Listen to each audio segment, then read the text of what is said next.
کہ اس کو خواب آیا تھا کہ اس کی رعیہ کے اندر، اس کے لوگوں کے اندر ایک ایسا بچہ پیدا ہو رہا ہے کہ جو آ کے اس کی حکومت کو گرائے گا۔ ایک روایت یہ ہے۔ دوسری روایت یہ ہے کہ اس کو نجومیوں نے اور کاہنوں نے بتایا تھا فرعون کو کہ تیری سلطنت میں ایک ایسا بچہ پیدا ہوگا جو آگے تیری سلطنت کو گرائے گا۔ اور تیسری بات یہ ہے کہ دونوں چیزیں ہوئی ہیں، خواب آیا تھا اور خواب کی تعبیر اس کو نجومیوں نے اور جادوگروں نے اور کاہنوں نے یہ بتایا تھا کہ اس خواب کی تعبیر یہ ہے کہ تیری رعایا کے اندر ایک بچہ پیدا ہوگا، اور اس بچے سے بچنے کے لیے فرعون نے بچوں کو قتل کرنا شروع کر دیا تھا۔ لیکن یہ بات نبی صلی اللہ علیہ وسلم کی احادیث سے یا نبی صلی اللہ علیہ وسلم کے کسی بیان سے ہمارے پاس ثابت نہیں ہے۔ یہ سارے کے سارے بنی اسرائیل کی روایات ہیں جن کے بارے میں ہم کہہ سکتے ہیں پتہ نہیں سچ ہے یا پتہ نہیں جھوٹ ہے۔ قرآن مجید کا بیان یہ ہے کہ یستضعف طائفۃ منہم، وہ بچوں کو اس لیے قتل کرتا تھا کہ وہ اصل میں اس گروہ کو اور اس فرقہ یا اس طبقے کو کمزور کرنا چاہتا تھا۔ قرآن مجید بیان کر رہا ہے کہ وہ قتل اس لیے کر رہا تھا، وضاحت ہے یستضعف طائفۃ منہم، ایک گروہ کو ان میں سے کمزور کر رہا تھا، کس لیے کہ یذبح ابناءہم ویستحیی نساءہم۔ قرآن مجید کا بیان یہ ہے کہ فرعون کے قتل کرنے کی وجہ نہ ہی خواب تھا، نہ ہی کوئی کاہنوں یا نجوموں کا کوئی بیان تھا، اصل وجہ یہ تھی کہ اس کو پتا تھا کہ بنی اسرائیل کی قوم ایک ایسی قوم ہے جو پیچھے سے ایک نسلی قوم ہے، ایک نسل پرست آ رہے ہیں، اور جن کا اپنا ایک منشور ہے، مذہب ہے، ان کا قانون ہے کہ ہم نے اللہ کی عبادت کرنی ہے، کسی کا غلام نہیں بننا ہے۔ اس لیے وہ اس قوم کو کمزور کرنا چاہتا تھا کہ تاکہ اس کی حکومت تب رہ سکتی ہے کہ یہ اسلام کا نام لینے والوں کو کمزور کیا جائے۔ اگر ہم اسلام کے نام لینے والوں کو پاور میں دیں گے تو ہم حکومت نہیں کر سکتے۔ اور آج شیطان نے اسی پہ چڑھایا ہوا ہے کہ اگر اسلام پاور میں آ گیا تو دنیا میں کوئی اور حکومت نہیں کر سکے گا۔ اس لیے ٹارگٹ جو ہے کسی نہ کسی طریقے سے اسلام والوں کو بناتے رہو کہ کسی نہ کسی طریقے سے مسلمانوں کو کمزور کرنا ہے۔ تو وہ کمزور کرنے والی یہ صفت اسی فرعون کی تھی کہ یستضعف طائفۃ منہم، اس بنیاد پہ جو اس کا حربہ تھا وہ بیٹوں کو قتل کرتا تھا اور بیٹیوں کو، ان کی بیٹیوں کو زندہ چھوڑتا تھا تاکہ عورتیں زیادہ ہو جائیں، اور مردوں سے جو قوت ہوتی ہے وہ اصل قوت مردوں سے ہوتی ہے تو وہ ان کے اندر تھوڑے پیدا ہوں۔ انہ کان من المفسدین۔ اب اللہ تعالیٰ نے فرمایا کہ ہم اس فرعون کے مقابلے میں کیا چاہتے تھے؟ وَنُرِيدُ أَن نَّمُنَّ عَلَى الَّذِينَ اسْتُضْعِفُوا فِي الْأَرْضِ، وَنُرِيدُ، اور ہم چاہتے تھے، أَن نَّمُنَّ، کہ احسان کریں، عَلَى الَّذِينَ اسْتُضْعِفُوا فِي الْأَرْضِ، ان لوگوں پر جنہیں زمین پہ کمزور بنایا گیا ہے، زمین پہ ضعیف کیا جا رہا ہے، ہم ان پہ احسان کریں۔ یہ اللہ کی رحمت ہے کہ اللہ اپنے نبی بھیج کے احسان کرتا ہے۔ نمن علی الذین استضعفوا فی الارض ونجعلہم ائمہ، اور ہم ان کو پیشوا بنائیں، یہ دوسرا، ونجعلہم الوارثین، اور ہم ان کو وارث بنائیں۔ کس چیز کے؟ دین کے وارث، ان علاقوں کے وارث ان کو بنائیں۔ کن لوگوں کو؟ جو کمزور ہوتے ہیں۔ تاریخ اس بات پہ گواہ ہے، بہت سارے کمزور، بہت سارے غلام، بہت سارے عاجز لوگ اللہ تعالیٰ کبھی کبھی دنوں میں انہیں کہاں سے کہاں پہنچا دیتا ہے۔ قل اللہم مالک الملک تؤتی الملک من تشاء وتنزع الملک ممن تشاء وتعز من تشاء وتذل من تشاء بیدک الخیر انک علی کل شیء قدیر۔ یہ اللہ کی شان ہے۔ اللہ نے فرمایا ہم یہ چاہتے تھے کہ تاکہ کمزور لوگوں کو یہاں پہ ان پہ احسان کر کے کیا کریں؟ ان نمن علی الذین استضعفوا فی الارض وَنَجْعَلُهُمْ أَئِمَّةً وَنَجْعَلُهُمُ الْوَارِثِينَ، اور آگے ہم کیا کریں؟ تیسرا کام، وَنُمَكِّنَ لَهُمْ فِي الْأَرْضِ، ہم انہیں زمین میں قدرت اور اختیار دیں، گویا کہ ہم انہیں حکومت دیں۔ وَنُمَكِّنَ لَهُمْ فِي الْأَرْضِ، اور زمین میں ہم انہیں قدرت دیں، ہم زمین میں یہاں انہیں جو ہے تمکین دیں۔ اب اس فی الارض سے کیا مراد ہے؟ پوری زمین، الارض یہاں معرفہ لایا گیا ہے، واللہ عالم یہاں سے مراد لیا جاتا ہے کہ اللہ تعالیٰ ان کمزور لوگوں کو زمین میں تمکین دینا چاہتا تھا۔ یہ وہی زمین تھی جو کہ زمین جس پہ اللہ نے برکت کی ہے، شام کے علاقے، فلسطین کے علاقے، جہاں پہ اللہ تعالیٰ نے ان کو بعد میں ٹھہرایا، اس زمین پہ وَنُمَكِّنَ لَهُمْ فِي الْأَرْضِ وَنُرِيَ فِرْعَوْنَ وَهَامَانَ وَجُنُودَهُمَا مِنْهُمْ مَا كَانُوا يَحْذُرُونَ، اور ہم دکھائیں فرعون کو، حامان اس کے وزیر کو، وَجُنُودَهُمَا اور ان دونوں کے لشکر کو کیا دکھائیں؟ وَجُنُودَهُمَا مِنْهُمْ مَا كَانُوا يَحْذُرُونَ، جس چیز سے وہ ڈر رہے تھے وہی چیز ہم ان کو دکھا دیں۔ وہ کیا ڈرتے تھے؟ یہ بنی اسرائیل کے لوگ ہم پہ حکومت نہ چھین لیں، ہم پہ غالب نہ آ جائیں، یہ بڑے ہو گئے تو ہم سے حکومتیں چھین جی جائیں گی۔ اللہ نے چاہا کہ ہم یہ ڈر ہی ان کے اوپر مسلط، جس چیز سے ڈرتے تھے وہی ان کے اوپر کرنا چاہتے تھے۔ ہمیشہ یاد رکھ لیں، جو انسان تکبر میں جاتا ہے نا، یہ فرعون وہ تھا جس نے دعویٰ کیا تھا انا ربکم الاعلی، میں تمہارا سب سے بڑا رب ہوں۔ اللہ تعالیٰ اس کو ذلیل و خوار بھی کرتا ہے۔ اب یہ تھا تمہید، یہاں اس قصے کی تمہید تھی، اس واقعے کی۔ سورت میں کوئی بڑی تمہید نہیں آئی ہے، بس اللہ تعالیٰ کی روشن کتاب ہے، اور ہم آپ کے ساتھ حق کے ساتھ، سچ کے ساتھ موسیٰ اور فرعون کا واقعہ بیان کر رہے ہیں۔ اس واقعے کے اندر یہ ہے کہ فرعون نے یہ جو ہے وہ زیادتی کی تھی، اور ہم اس زیادتی کو یوں کر کے بدلنا چاہتے تھے۔ اب یہ اس کی ابتدائی اختصار تھا، یہاں سے اب تفصیل شروع ہوتی ہے۔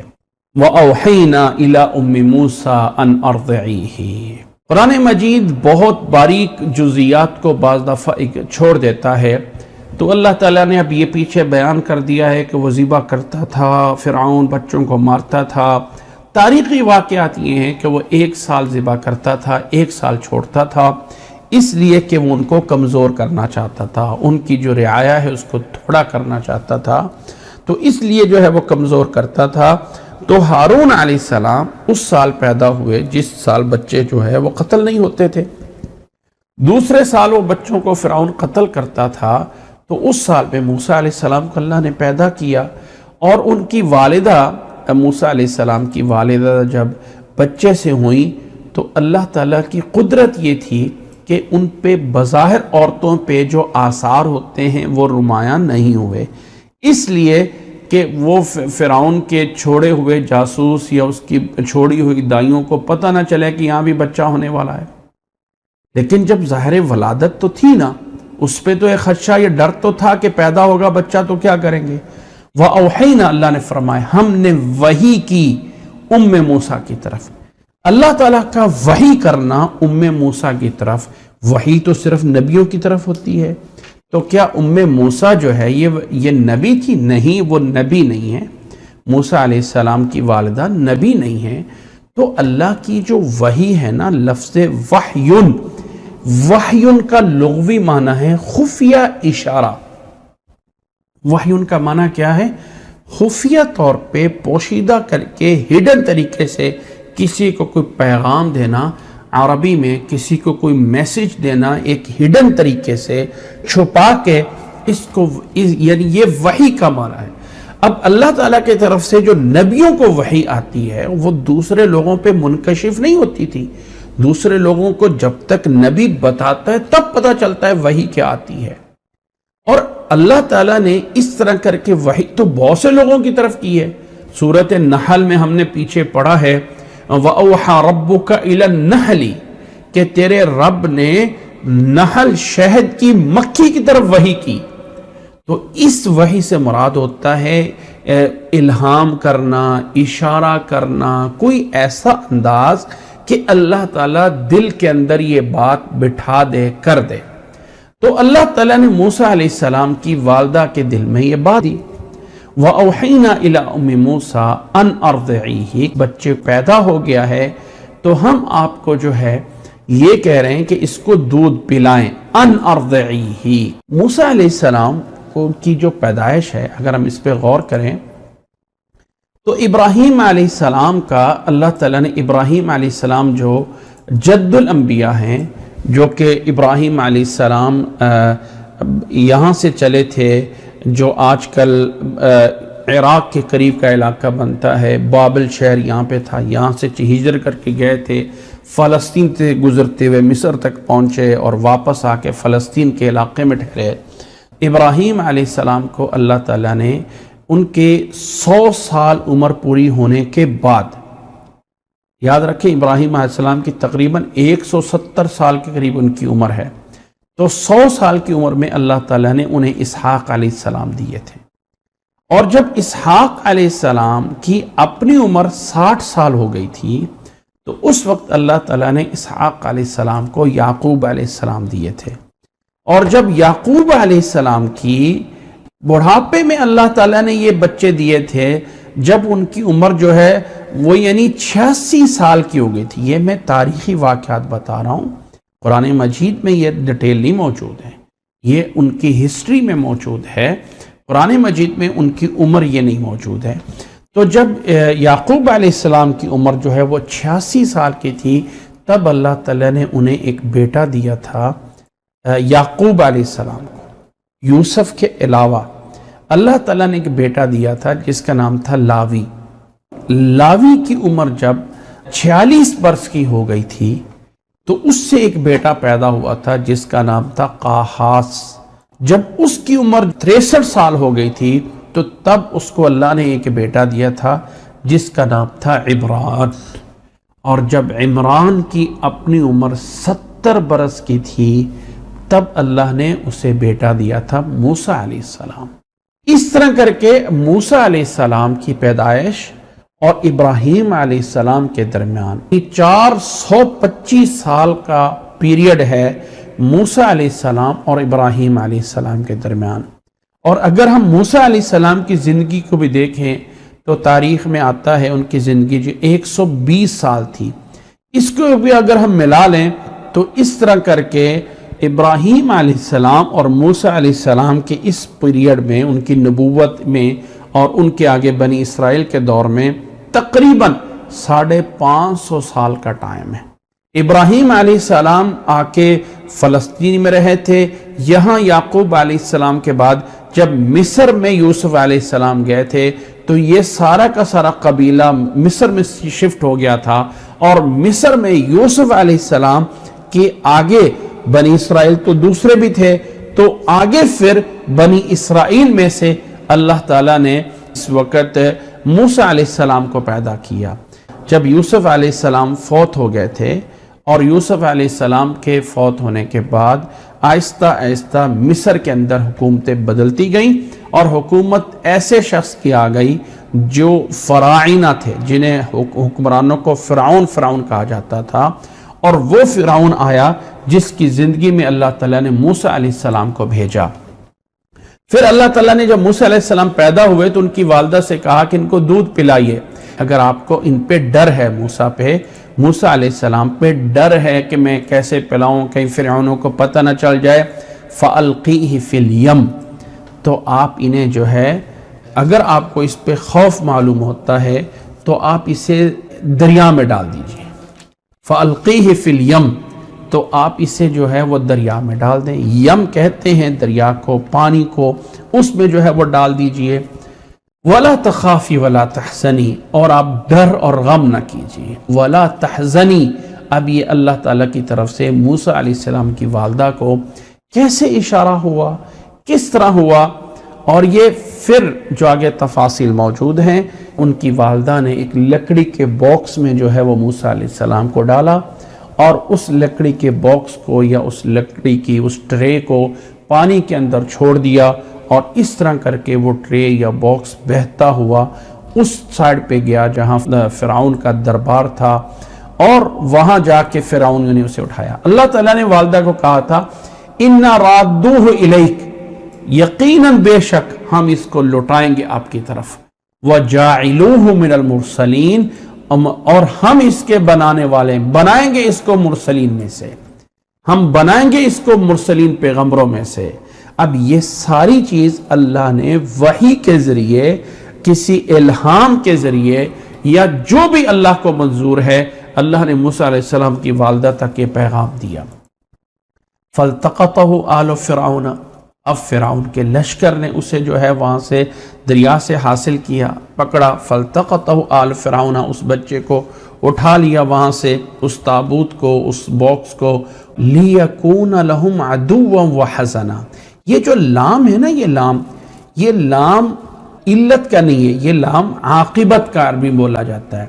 یعنی یہ بچے کو انہوں نے خود تو نہیں اپنا دشمن بنانا چاہتے تھے، بلکہ انجام کے اعتبار سے وہ ان کا دشمن بنا اور ان کے لیے جو ہے وہ غم کی چیز بنا۔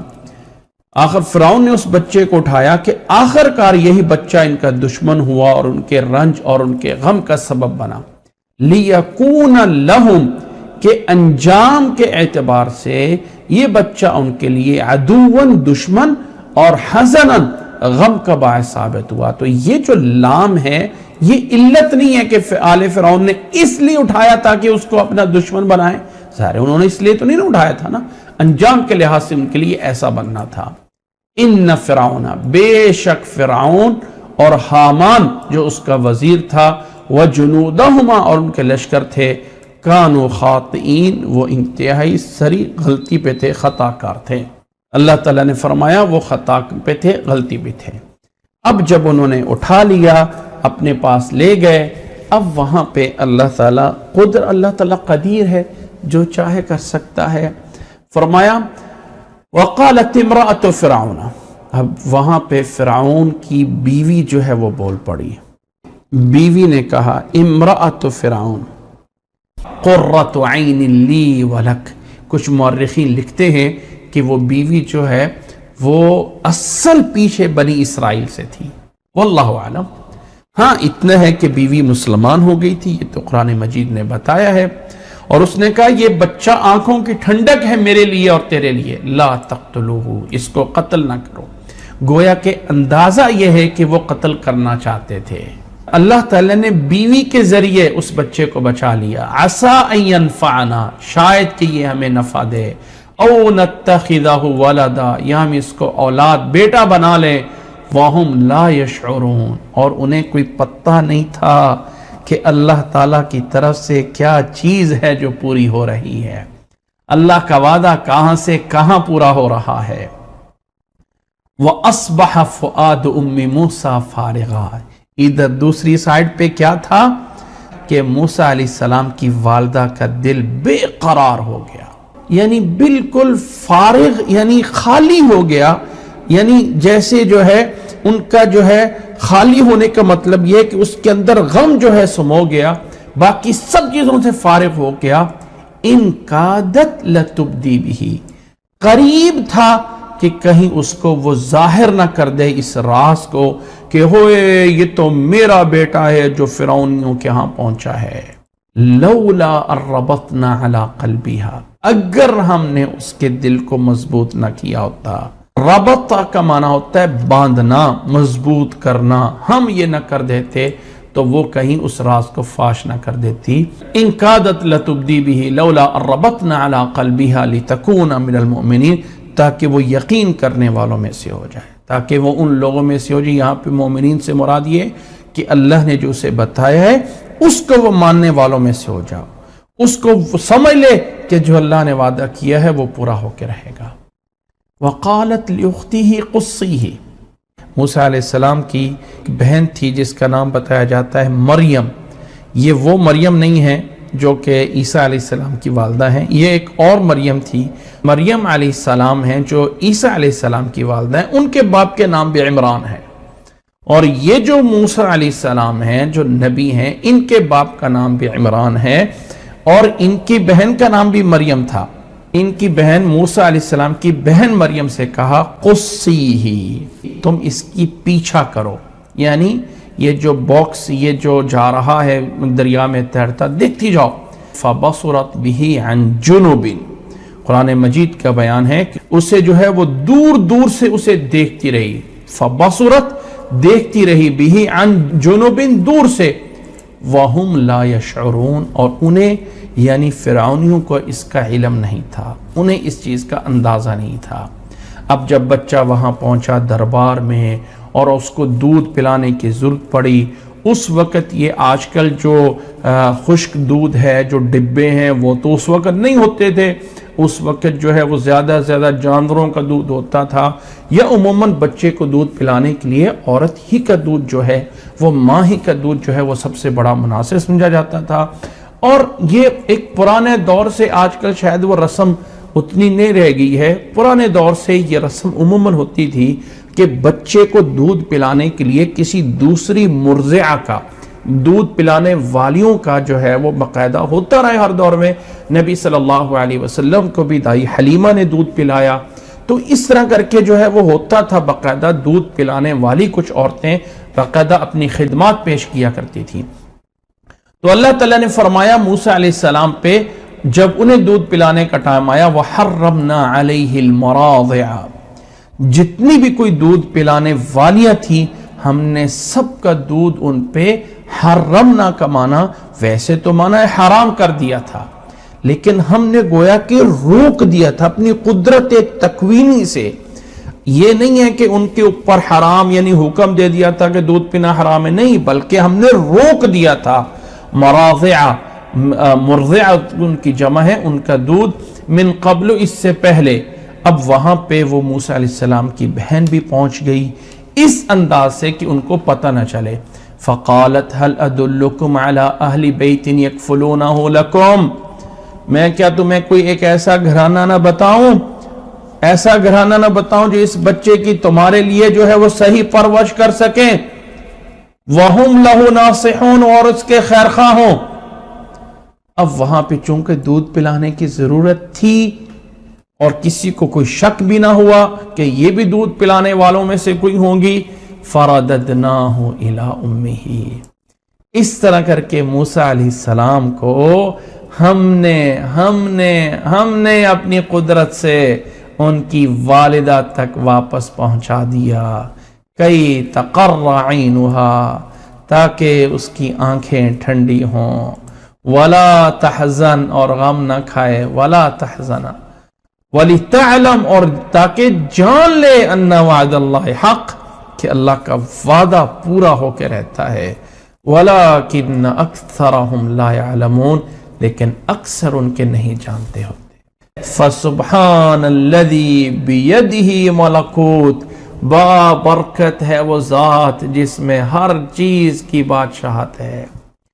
کس انداز سے اللہ نے اس بچے کو واپس والدہ کے پاس پہنچا دیا تاکہ آنکھوں کی ٹھنڈک ہو، غم نہ ہو، اور جان لے کہ اللہ اپنا وعدہ پورا کرتا ہے.